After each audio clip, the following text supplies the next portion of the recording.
Recordai, Senhor, meu Deus, vossa ternura, vossa compaixão e a vossa misericórdia. Estimados irmãos e irmãs, bem como alguns romeiros, devotos, peregrinos que aqui se fazem presentes neste santuário basílica, neste novo normal em que nós somos convidados a vivermos. Bem como a você que nos acompanha pela Rede Vida de televisão, o canal da família, você que nos acompanha pela Rádio Difusora Pai Eterno de Goiânia, você também que nos acompanha pela TV Pai Eterno, a TV das bênçãos do Pai em nossas vidas, porque nós somos os seus filhos muito amados. Bem como também a você que nos acompanha por meio da internet. Nesta liturgia do 26º domingo do tempo comum, é um convite, como todas as liturgias, mas hoje de modo especial, a revermos as nossas atitudes, revermos até mesmo a nossa fé. Fé esta que precisa estar alicerçada na palavra do Senhor.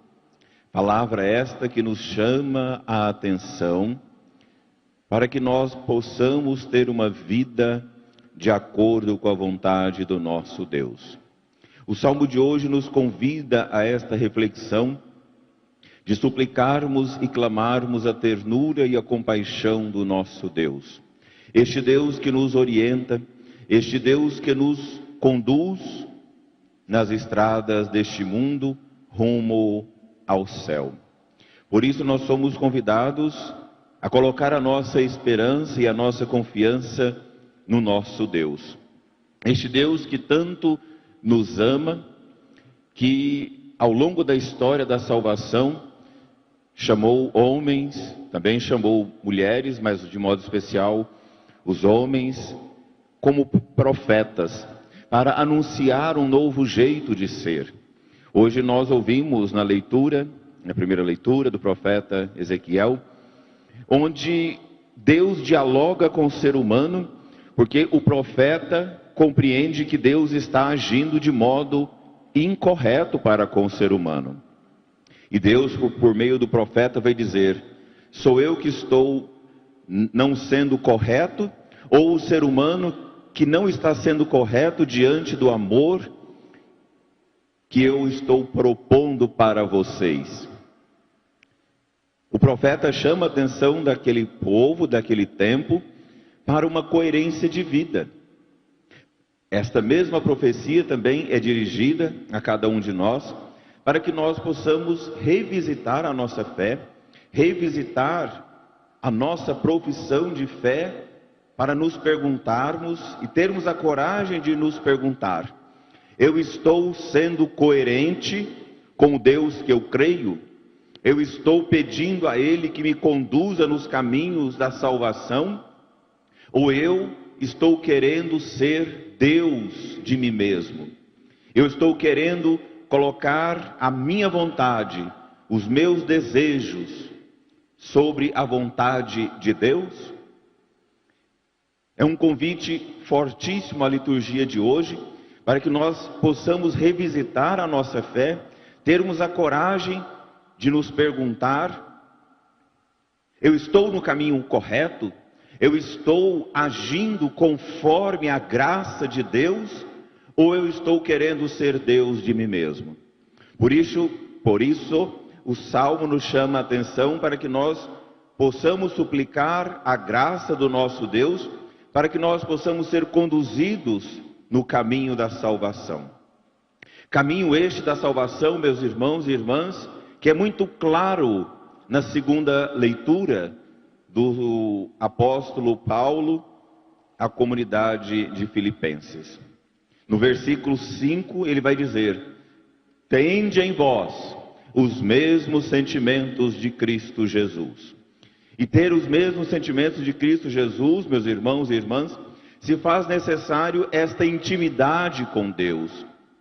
Intimidade essa que faz por meio da palavra, por meio da oração, e principalmente por meio do amor caritativo, um amor que se compadece com a dor do outro, aquela dor do outro que me questiona, que me desinstala, faz com que eu reveja a minha fé. Porque a nossa fé não pode ser algo sentimentalista. Não, a nossa fé ela precisa ser colocada na concretude da nossa história. Neste tempo marcado pelo sofrimento, pela angústia, pela morte, pela fome de tantos irmãos e irmãs, a palavra de Deus precisa gerar em cada um de nós um desinstalar da nossa comodidade.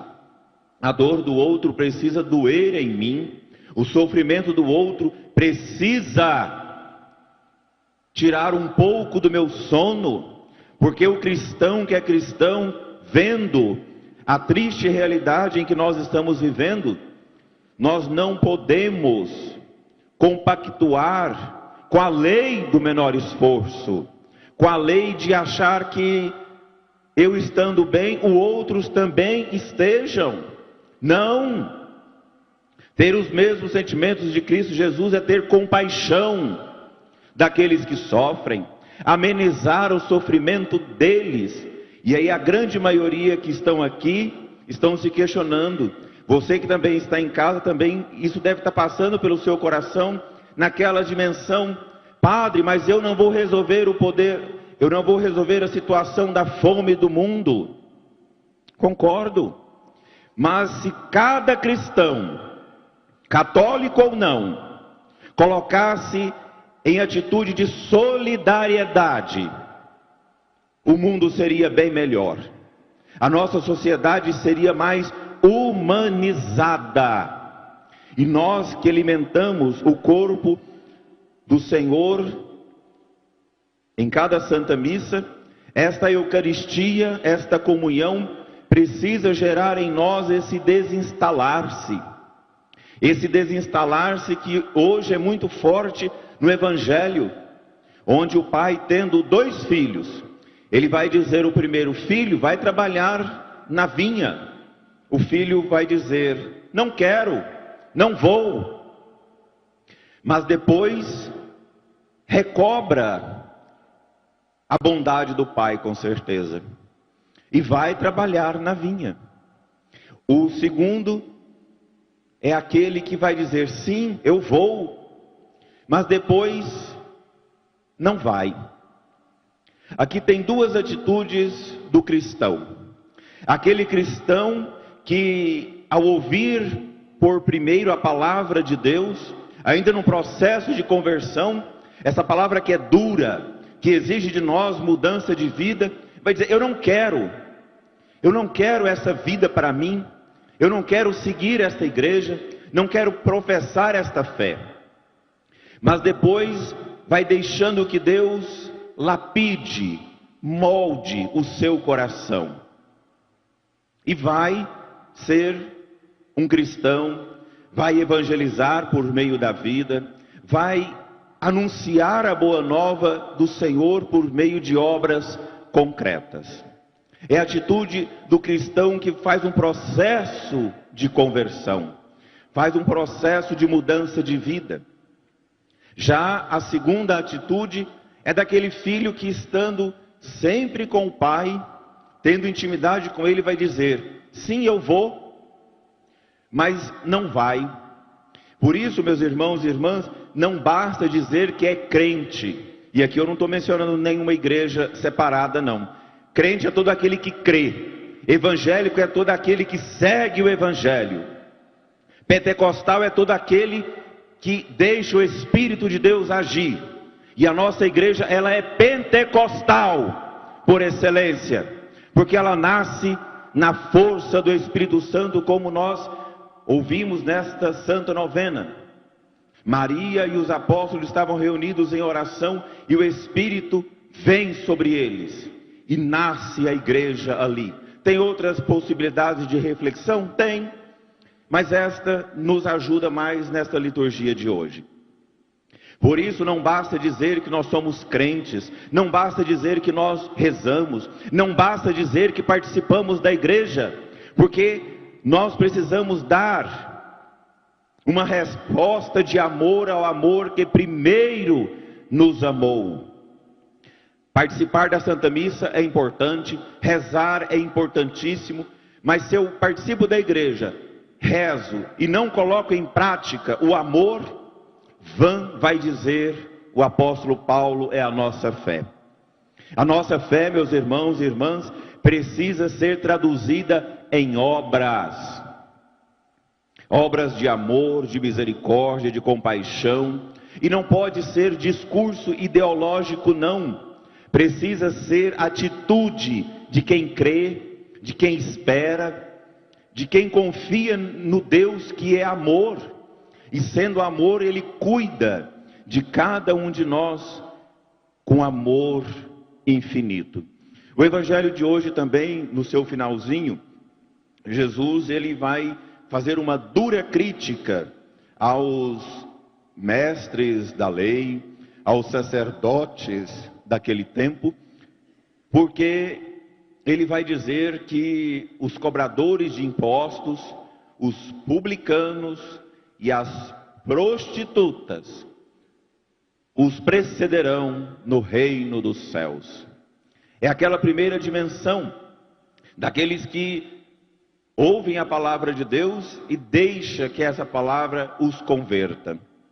Aqueles que se acham santos demais, achando que não precisa mais de conversão, pode ficar, melhor dizendo, não vamos assassinar o português, né, minha gente? Pode ficar excluído do reino dos céus. Padre, mas o senhor acabou de dizer que Deus é amor. Sim, Deus é amor. Enviou o seu Filho Jesus para todos, mas nem todos acolheram Jesus naquele tempo, como não estão acolhendo também neste tempo, porque nós vivemos em um tempo, em uma cultura de pessoas ensimesmadas, de pessoas que acham que não necessitam de igreja, não necessitam de religião. Quando há um escândalo dentro da igreja, eu perdi a fé. Mas não espera o tempo dar as suas respostas. O fundamento da igreja sempre foi e sempre continuará sendo Jesus Cristo. Cuidado a você, meu irmão, minha irmã, que anda colocando a sua fé e a sua esperança no homem ou na mulher. Porque o ser humano, ele pode decepcionar, ele pode fracassar, ele pode te envergonhar. Mas quem dentre vós não tiver pecado, atire a primeira pedra. É muito fácil apontar o dedo, é muito fácil criticar, e hoje nós vivemos em um tempo em que, na fluidez da internet, qualquer um se acha no direito de ser juiz da vida do outro, delegar se ele é ou não culpado, esquecendo que cada pessoa tem pai, tem mãe, tem família. É aquele velho ditado que nós precisamos esculpir em nossos corações. Eu quero ver se vocês estão sintonizados na mesma frequência que o Padre. Não façais ao outro aquilo que não gostarias que fizesse a você. E aí tem muita gente, tem muitos de nós que precisa de conversão, precisa olhar para o outro que errou, talvez errou, com misericórdia, com compaixão, com bondade. E a misericórdia de Deus abraça todo ser humano, minha gente. Gostaria aqui de aprofundar um pouco mais a reflexão da misericórdia. Jesus, encontrando aquela mulher pecadora, adúltera, com os mestres da lei, os fariseus, querendo já assassiná-la por meio de pedrada, Jesus ele é questionado. A lei de Moisés manda que apedreje tais mulheres, e vós, o que dizeis? O que Jesus responde, minha gente? Quem dentre vós não tiver pecado, atire a primeira. Não escutei nada. Quem não tiver pecado, atire a primeira. Qual é a cena final daquele desfecho? Jesus se vê sozinho com a mulher e a mulher se vê sozinha com Jesus.